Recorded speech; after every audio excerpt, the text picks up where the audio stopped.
Hello everyone, welcome back to our channel Tech AI. On today's video, I'm going to show you how to create a logo from Ideogram. It's very quick and easy, so let's get started. First of all, open the Ideogram app on your phone. If you don't have the app yet, you can get it from Google Play Store or the Apple App Store. Once you do that, go ahead, launch the app, then sign in.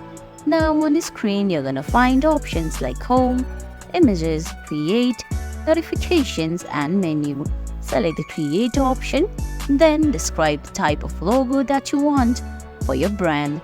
Now, if you scroll down, you can see a few options like Auto, General, Realistic, Design, 3D, Anime, and right below there are other options like Magic Prompt, Aspect Ratio, Visibility, Model, and your color palette.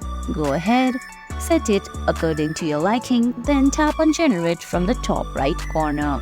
Once you do that, Ideogram is going to look up your command and start generating the logo.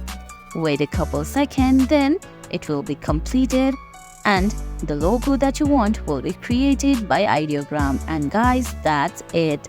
I hope you found this video helpful. If you did, please give it a thumbs up, leave a comment, subscribe to our channel and hit that bell icon.